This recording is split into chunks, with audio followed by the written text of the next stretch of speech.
Hello everyone, कैसे हो आप सब।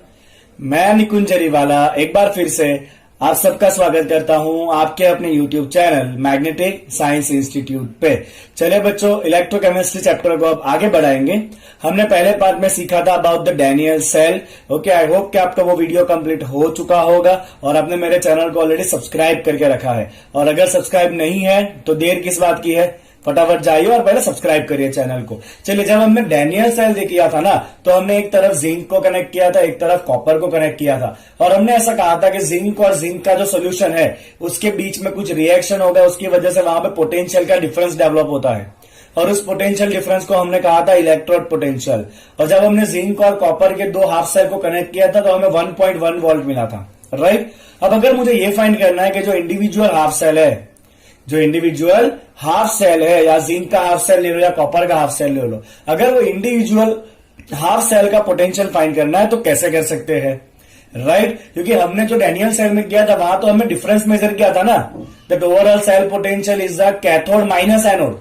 तो हमने तो डिफरेंस फाइंड किया था, वो डिफरेंस 1.1 आया था। अगर मुझे दोनों का इंडिविजुअल सेल पोटेंशियल निकालना है तो हम कैसे निकाल सकते हैं, राइट। तो वो तब भी हो सकता है जब हम कोई एक ऐसा हाफ सेल बनाए जिसको हम हर बार एज ए स्टैंडर्ड यूज करें और उस स्टैंडर्ड हाफ सेल का हम रिडक्शन पोटेंशियल ले लेंगे 0, राइट। तो वो जो स्टैंडर्ड हाफ सेल है ना बच्चों, उसे हम कहते हैं स्टैंडर्ड हाइड्रोजन हाफ सेल। क्या कहते हैं बच्चों उसको? हम स्टैंडर्ड हाइड्रोजन हाफ सेल कहते हैं, राइट। चलिए, इसी स्टैंडर्ड हाइड्रोजन हाफ सेल का एक फिगर मैंने यहां पर ड्रॉ किया है। I will explain you in the later part. सबसे पहले बच्चों, स्टैंडर्ड हाइड्रोजन हाफ सेल का यूज क्या है? तो इसका यूज है बच्चों to determine potential, to determine the potential, that is the reduction potential, right, or the reduction potential of the given electrode। कोई भी अगर सिंगल इलेक्ट्रोड आपको दिया हो तो उसका रिडक्शन पोटेंशियल आप फाइंड कर सकते हो with the help of this standard hydrogen half cell. चलिए, स्टैंडर्ड हाइड्रोजन हाफ सेल का रिप्रेजेंटेशन कैसा है? तो इसका बच्चों रिप्रेजेंटेशन हम करते हैं एज अ प्लेटिनम, ओके, फिर hydrogen gas at 1 bar, okay, और फिर यहां पे आएगा बच्चों H+ एक्वियस, इसका कॉन्सेंट्रेशन होना है बच्चों 1 मोलर। तो ये हो गया उसका रिप्रेजेंटेशन। किसका रिप्रेजेंटेशन? ये स्टैंडर्ड हाइड्रोजन हाफ सेल का। चलिए, इसके अंदर क्या रिएक्शन हो रहा है?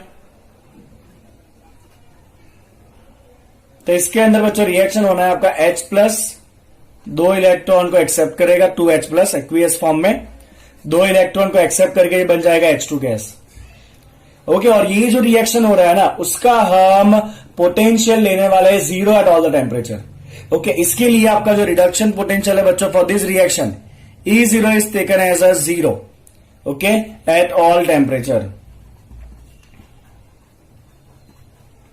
राइट। तो ये जो हाफ सेल बनाना बच्चों, इस हाफ सेल का रिडक्शन पोटेंशियल हमें कितना एज्यूम कर लेना है? 0 एज्यूम कर लेना है। चलिए, इसका कंस्ट्रक्शन देखते हैं बच्चों। बहुत सिंपल सा इसका कंस्ट्रक्शन है, ओके। तो कंस्ट्रक्शन में क्या है बच्चों, एक प्लेटिनम का नीचे इलेक्ट्रोड है, उसके ऊपर हमने क्या किया? प्लेटिनम पाउडर कोट किया हुआ है, राइट। चलिए, उस प्लेटिनम प्लेट को हमने क्या किया है? 1 मोलर एसिड सोल्यूशन में डीप कर दिया। दिख रहा है आपको ये 1 मोलर एसिड सोल्यूशन, ओके। तो हम यहां पर लिखेंगे बच्चों कंस्ट्रक्शन में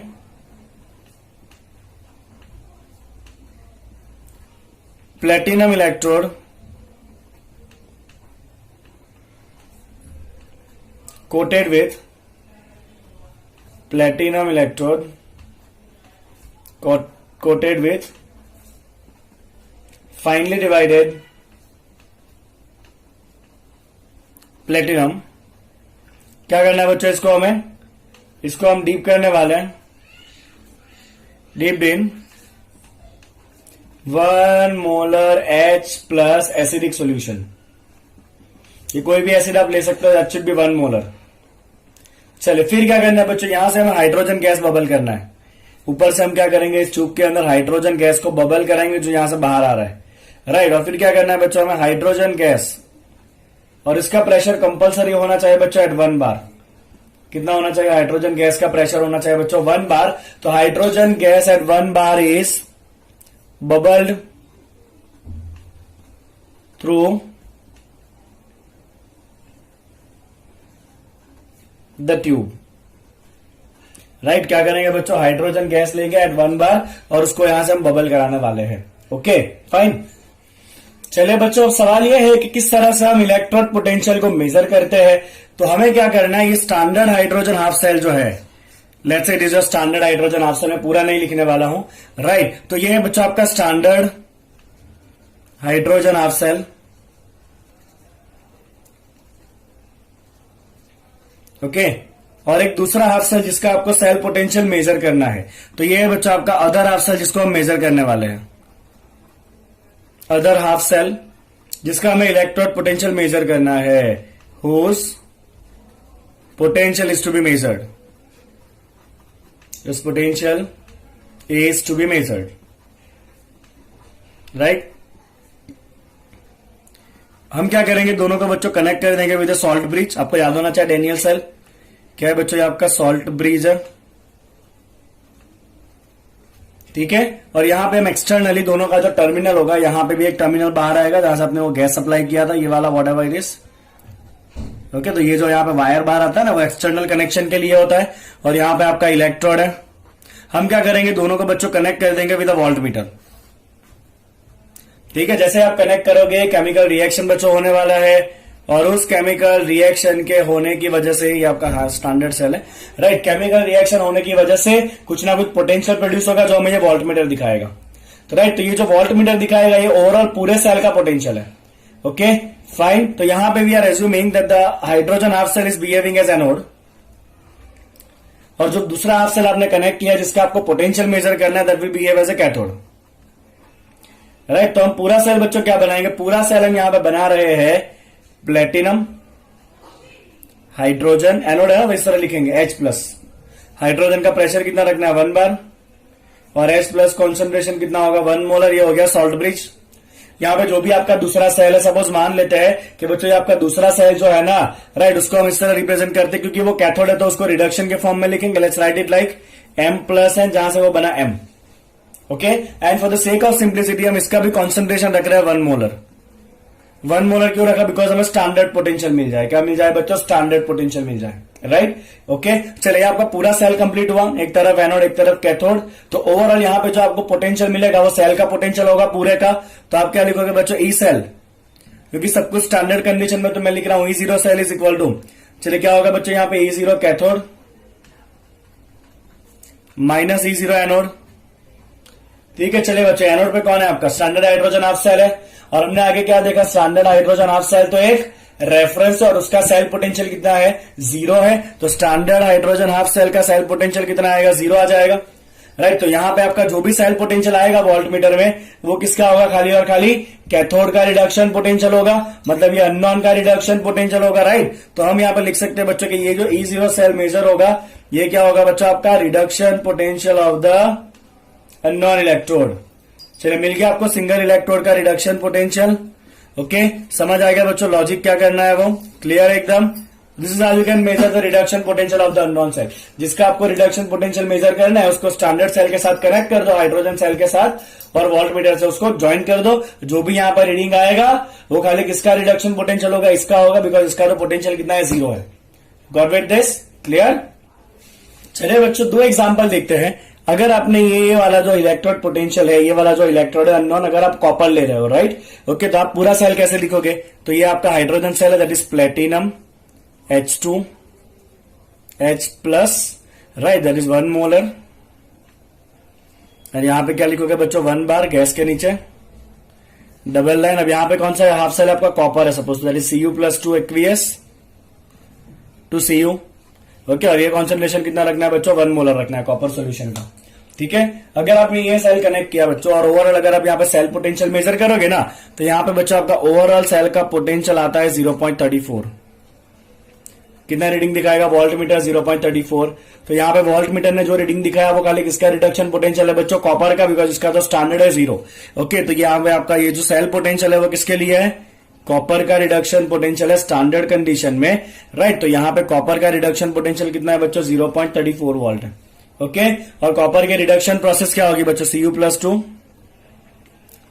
accept 2 electron will give you Cu, solid. ये हो गया रिडक्शन, राइट। और अगर इसका रिडक्शन हो रहा है तो ऑब्वियसली हाइड्रोजन का क्या हो रहा होगा, ऑक्सीडेशन हो रहा होगा। चलिए ऑक्सीडेशन का मतलब क्या करोगे बच्चों, कि जो H2 गैस है, राइट। यहां पे आपके पास H2 गैस आपने सप्लाई किया था ना, तो वो H2 गैस बच्चों ऑक्सीडाइज हो जाएगा। It will give you what 2H plus and 2 electron, right, because ये आपका एनोडिक रिएक्शन है ऑक्सीडेशन, और ये आपका कैथोडिक रिएक्शन है रिडक्शन, बिकॉज ये एनोड बनता है हाइड्रोजन और ये क्या बनता है, कैथोड बनता है। ठीक है ना। चलिए बच्चों, इसी तरह से अगर आपने दूसरा लिया half cell as a okay, standard hydrogen half cell तो हमें रखना ही है।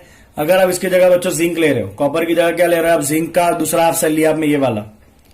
अगर आपने यहां पे जिंक वाला हाफ सेल कनेक्ट किया, ओके, तो आप नोटिस करोगे बच्चों के अब आपका ओवरऑल सेल का पोटेंशियल आ रहा होगा -0.76 वोल्ट। मतलब ये वोल्ट मीटर कितना रीडिंग दिखाएगा बच्चों, माइनस में 0.76 वोल्ट दिखाएगा, राइट। इसका मतलब ये है कि आपका जो जिंक का इलेक्ट्रोड है बच्चों, जिंक का इलेक्ट्रोड का रिडक्शन पोटेंशियल स्टैंडर्ड कंडीशन में कितना होता है, -0.76। तो देखिए बच्चों, हमने इंडिविजुअली कॉपर का रिडक्शन पोटेंशियल निकाला और इंडिविजुअली जिंक का निकाला। ठीक है, क्लियर। अब बच्चों देखिए, यहां पे भी आपका एनोड कौन बन रहा है, हाइड्रोजन बन रहा है। ओके, तो एनोड के लिए ऑक्सीडेशन प्रोसेस लिखिए बच्चों H2। ऑक्सीडेशन मतलब क्या होगा, रिलीज ऑफ इलेक्ट्रॉन, और ये क्या बनना है आपका 2H प्लस बनेगा। ठीक है, चलिए कैथोड के लिए रिडक्शन प्रोसेस लिखिए। कैथोड पे कौन सा आपका जिंक है ना, तो जिंक का रिडक्शन मतलब जिंक वो 2 इलेक्ट्रॉन को एक्सेप्ट करेगा, जिंक आयन, और क्या बनाएगा बच्चों, जिंक बनाएगा। अब बच्चों जरा ध्यान से देखिएगा, यहां पे कुछ इंपॉर्टेंट आने वाला है। ओके, यहां पे आपका जो रिडक्शन पोटेंशियल है बच्चों वो कैसा है, पॉजिटिव है। यस और नो, यहाँ पे ये कॉपर का रिडक्शन पोटेंशियल का साइन कैसा आया है, पॉजिटिव आया है। पॉजिटिव रिडक्शन पोटेंशियल मतलब ये रिएक्शन एक्चुअली होगा। मतलब क्या है कि कॉपर प्लस 2 जो है वो एक्चुअली में कॉपर बनेगा जब आप इस तरह से कनेक्ट करोगे तो। ओके, मतलब ये रिएक्शन इसी तरह आगे जाएगा, कॉपर प्लस 2 कॉपर बनेगा और जो हाइड्रोजन है वो H प्लस बनेगा। ये रिएक्शन उल्टा आता नहीं है। उल्टा नहीं आएगा, इसका मतलब क्या है कि अगर आपने कॉपर को H प्लस में डाल दिया, कॉपर को आपने H प्लस में डाल दिया, तो कॉपर में से कॉपर आयन बनता नहीं है, कॉपर में से कॉपर आयन बनता नहीं है, बिकॉज ये रिएक्शन के हिसाब से इसका रिडक्शन पोटेंशियल कैसा है, पॉजिटिव है। मतलब ये रिएक्शन इसी तरफ होने वाला है। मतलब कॉपर प्लस 2 के कंपेयर में कौन ज्यादा स्टेबल है, copper is more stable.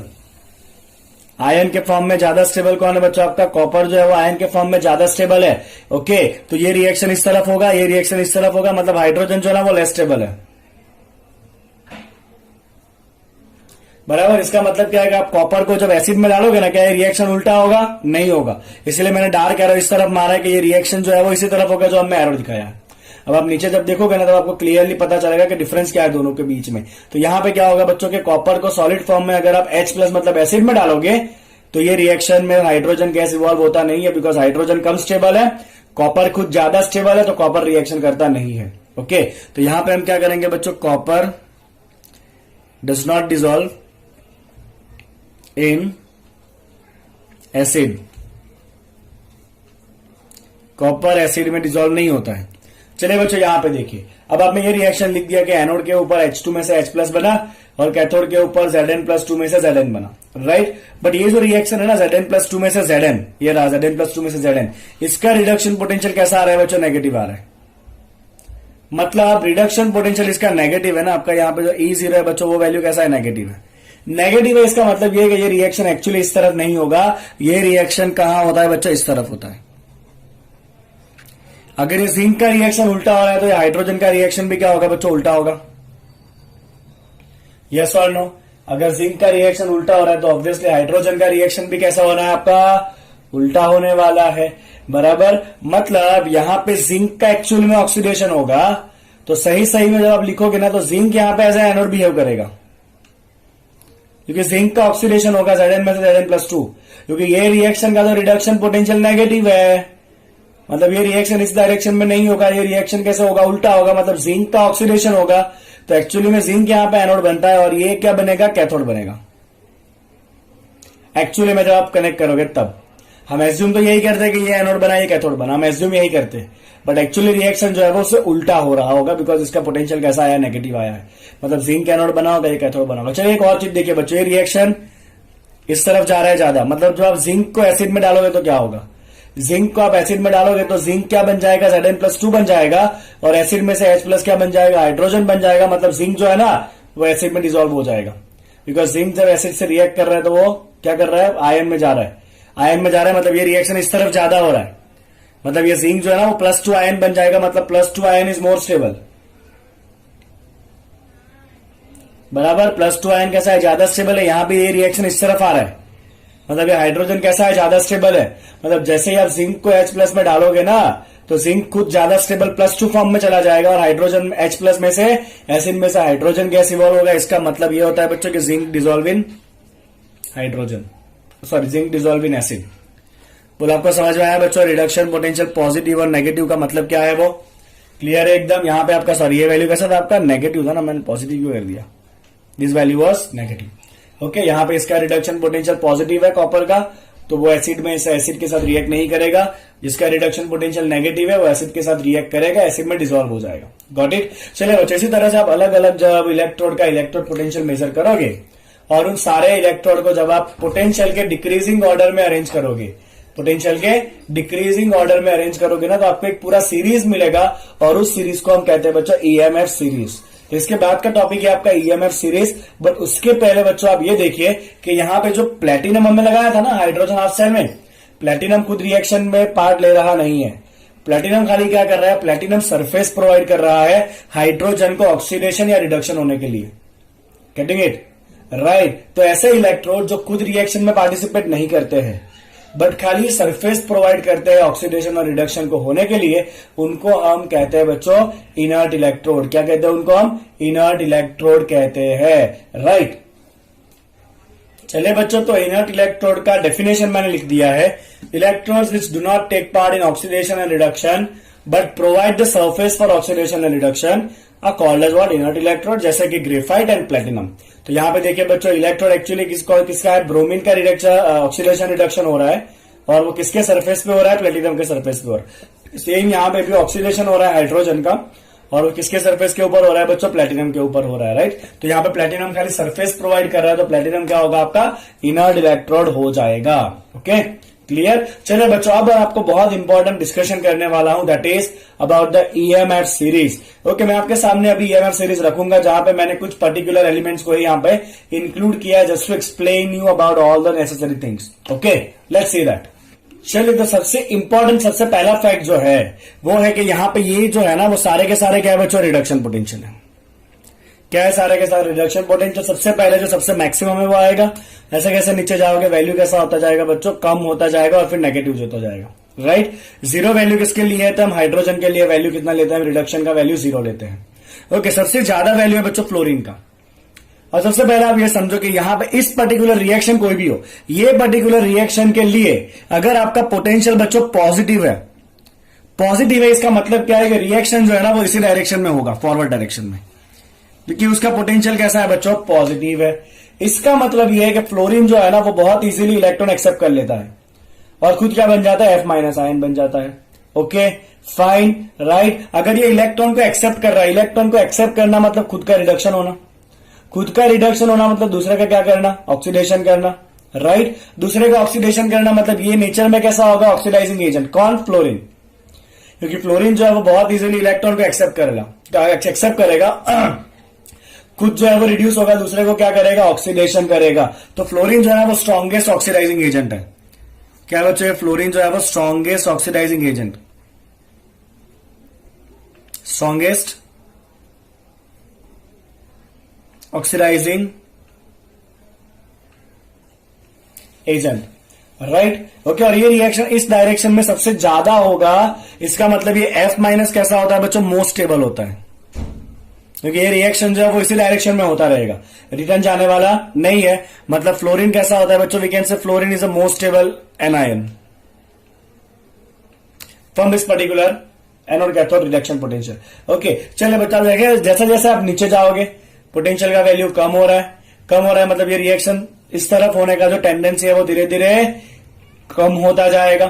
Right fine. अगर टेंडेंसी कम हो रहा है इसका मतलब क्या है कि जैसे जैसे आप नीचे जाओगे ना वैसे वैसे रिडक्शन होने का टेंडेंसी कम होता जाएगा। ये सबसे इजीली रिड्यूस हो रहा है, सबसे इजीली ये दो इलेक्ट्रॉन को एक्सेप्ट कर रहा है।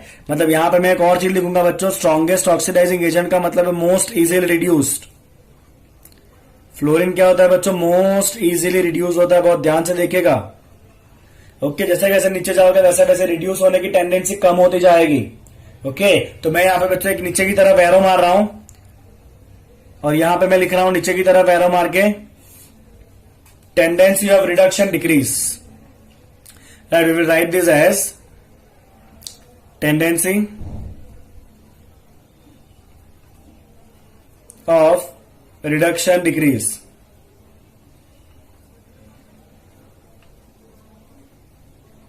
बराबर, नीचे जाओगे वैसा वैसे रिडक्शन नहीं होने वाला है अभी। ओके, चलिए बच्चों आगे देखते हैं। फाइन, तो सबसे ऊपर क्या है, स्ट्रॉन्गेस्ट ऑक्सीडाइजिंग एजेंट है। जैसे जैसे नीचे जाओगे वैसा वैसा ऑक्सीडाइजिंग कैरेक्टर भी उसका कम होता जाएगा। Let's talk about this one. सबसे आखिरी वाले की बात करते हैं, लिथियम की। तो लिथियम प्लस इलेक्ट्रॉन एक्सेप्ट करके लिथियम बना है, उसका पोटेंशियल बहुत ज्यादा नेगेटिव है, मैक्सिमम नेगेटिव। अगर पोटेंशियल नेगेटिव है इसका मतलब यह है कि ये रिएक्शन इस तरफ होने वाला नहीं है। ये रिएक्शन की ज्यादा टेंडेंसी कहां पे होती है बच्चों, इस तरफ होने की होती है। इसका मतलब क्या है कि लिथियम जो है ना वो बहुत इजीली इलेक्ट्रॉन को छोड़ के आयन बना देगा। राइट, अगर लिथियम इलेक्ट्रॉन को छोड़ रहा है मतलब लिथियम का क्या हो रहा है बच्चों, इलेक्ट्रॉन को छोड़ना। क्या कहते हैं इसको हम, रिमूवल ऑफ इलेक्ट्रॉन। कौन सा प्रोसेस है बच्चों, ऑक्सीडेशन। राइट, मतलब ये जो आपका बच्चों लिथियम है ना, ये बहुत इजीली ऑक्सीडाइज हो जाएगा। It is most easily oxidised. Okay, और ये आयन कैसा है बच्चों, मोस्ट स्टेबल कैटायन है, क्योंकि ये रिएक्शन भी वापस जाने वाला नहीं है। तो ये कैसा है बच्चों, आपका मोस्ट स्टेबल कैटायन। क्या बच्चों, ये आपका मोस्ट स्टेबल कैटायन है। बोले यहां तक आपको समझ में आ गया। चलिए, अगर ये बहुत इजीली ऑक्सीडाइज हो रहा है तो खुद का क्या कर रहा है बच्चों, ऑक्सीडेशन कर रहा है। तो ऑब्वियसली दूसरे का वो क्या करेगा, रिडक्शन करेगा। दूसरे का क्या करेगा बच्चों, वो रिडक्शन करेगा ना। राइट, तो अगर वो दूसरे का रिडक्शन कर रहा है मतलब ये कैसा होगा आपका, स्ट्रॉन्गेस्ट रिड्यूसिंग एजेंट, क्योंकि वो दूसरे का रिडक्शन कर रहा है। तो नेचर में कैसा होगा बच्चों आपका, स्ट्रॉन्गेस्ट रिड्यूसिंग एजेंट। कौन बच्चों, लिथियम। लिथियम कैसा है, स्ट्रॉन्गेस्ट रिड्यूसिंग एजेंट है। और ये फ्लोरीन क्या है बच्चों आपका, स्ट्रॉन्गेस्ट ऑक्सीडाइजिंग एजेंट है। बोलो इतना आपको आया समझ में। ओके, जैसे जैसे बच्चों आप नीचे आओगे वैसे वैसे टेंडेंसी ऑफ रिडक्शन डिक्रीज होगा, बट उसके सामने क्या होता जाएगा, ऑक्सीडेशन का टेंडेंसी बढ़ता जाएगा। तो you can also right tendency of oxidation increase. नीचे जाने पे टेंडेंसी ऑफ ऑक्सीडेशन इंक्रीज। तो बच्चों होता क्या है कि अगर आपको दो ऑक्सीडेशन इंक्रीज पहले लिख देते हैं। चलिए बच्चों, होता यह है कि जैसे जैसे अगर आपको दो इसमें से कोई भी सेट दिया है तो दोनों में से जो नीचे वाला होता है ना उसका क्या होता है, ऑक्सीडेशन। ऊपर वाले का क्या होता है, रिडक्शन होता है। सेट में अगर आपको दो दिया है तो नीचे वाले का क्या होता है, ऑक्सीडेशन, बिकॉज नीचे ऑक्सीडेशन होने की टेंडेंसी है, ऊपर टेंडेंसी किसकी है बच्चों, रिडक्शन होने की है। राइट, तो नीचे वाले का ऑलवेज ऑक्सीडेशन होता है, ऊपर वाले का ऑलवेज रिडक्शन होता है। आपको दिमाग में डाल देना है। राइट, तो मैं यहां पे लिख देता हूं बच्चों नोट करके, one with less reduction potential, जिसका रिडक्शन पोटेंशियल कम है वो क्या होगा, ऑक्सीडाइज होगा। And other with high reduction potential. Okay, जिसका पोटेंशियल हाई है मतलब ऊपर, ऊपर वाले का क्या होता है बच्चों, रिडक्शन होता है।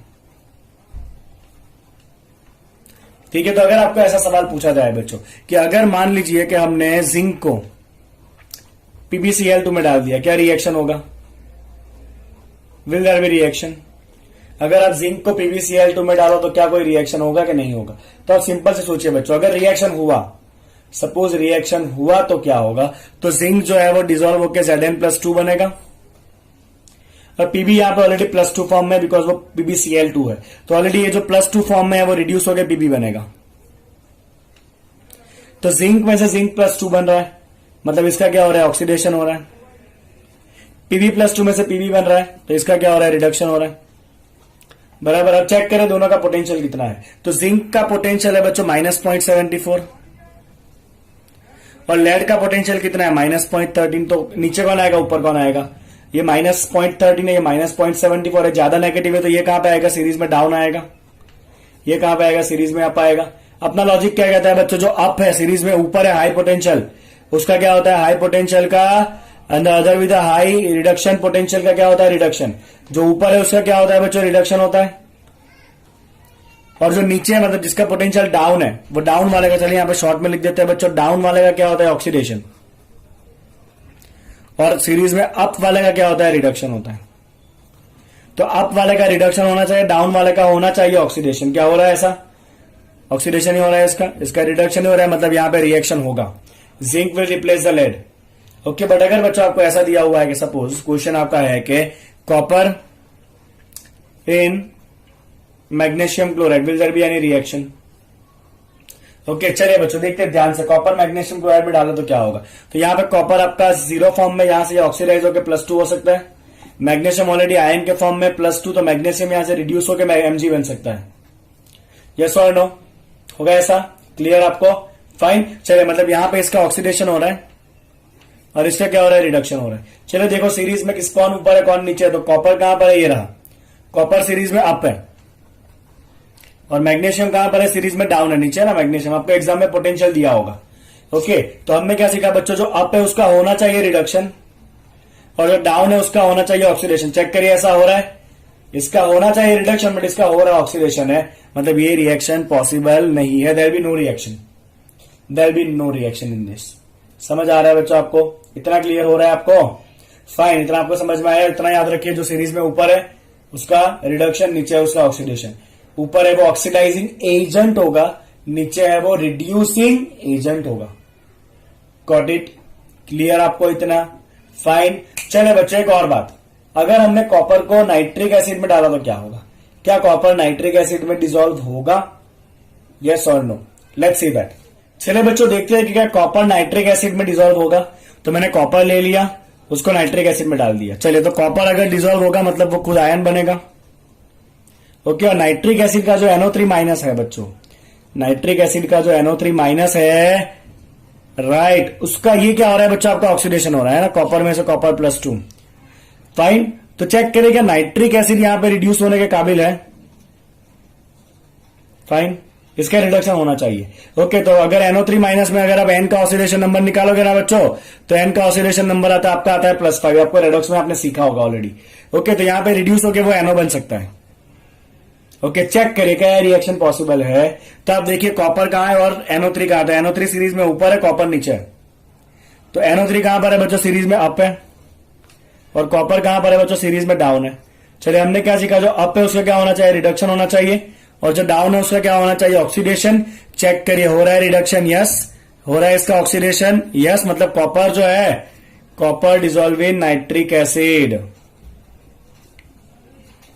बराबर। ओके, क्यों डिसॉल्व हो रहा है? वो सल्फ्यूरिक एसिड में डिसॉल्व नहीं होगा कॉपर, हाइड्रोक्लोरिक एसिड में भी डिसॉल्व नहीं होता, खाली नाइट्रिक एसिड में ही होता है। रीजन है उसका due to oxidation of copper by, copper का ऑक्सीडेशन हो जाएगा। Oxidation of the copper by, कौन करेगा बच्चों ऑक्सीडेशन? बताओ तो। By NO3- ion.